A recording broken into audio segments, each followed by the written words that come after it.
So one of the most interesting parables I've heard is the one about two monks, and it goes something like this: two monks are walking across the countryside on a long journey, and they're just about to cross the river when they see a maiden crying, and the older monk says, "My dear, what's wrong?"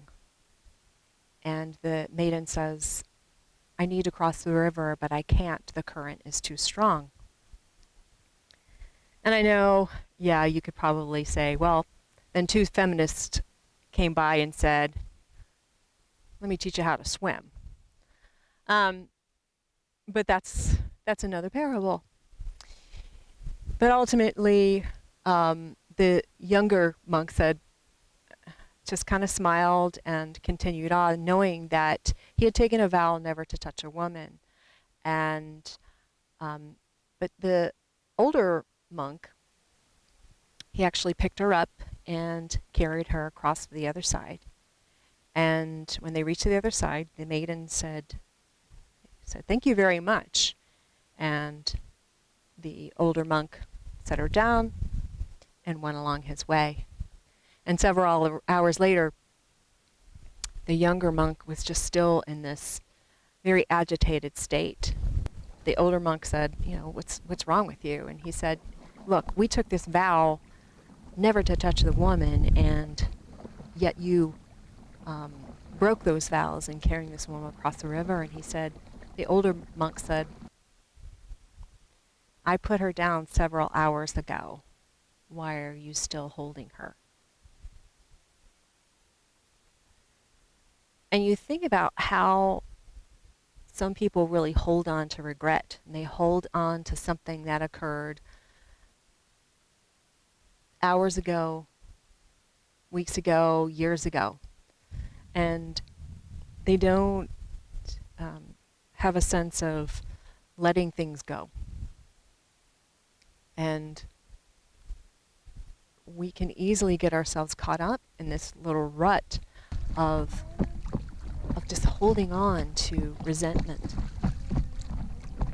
holding on to things that no longer serve us, and holding on to things that aren't best for us, because ultimately you can't change your past. You just have to accept the moment for what it is. And if there was a conflict of some sort, then you address the conflict when it's necessary, when the time is right. And certainly if the person doesn't want to change, if the person needs healing him or herself, then you just have to let that go as well.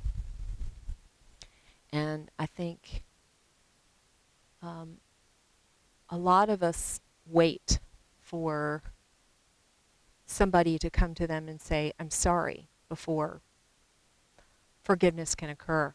And that's not necessarily going to happen, because we all grow in certain ways, and certain circumstances challenge us to grow, but some circumstances we become so blind that we don't choose to see what we need to learn. And so even though we might demand somebody's apology when they've wronged us, we have to just let go of any resentment that might ensue.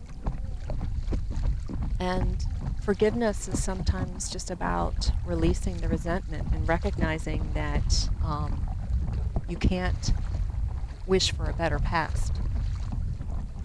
And so you take those messages, you take those conflicts, and you address them when it's necessary.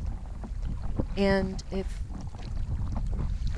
no resolution can be achieved, then you just say, "Okay, I'm not going to waste any more emotional energy in trying to make things right. You've done what you could. Now it's time for you to move on and go on about your life." letting go of the resentment, letting go of the attachments. And that can be very, very difficult to let go. You know, we have this such emotional energy and we just hold on to these things because we recognize that, oh my God, if I let this go, I'm going to lose. And sometimes you have to lose. You have to let go of that.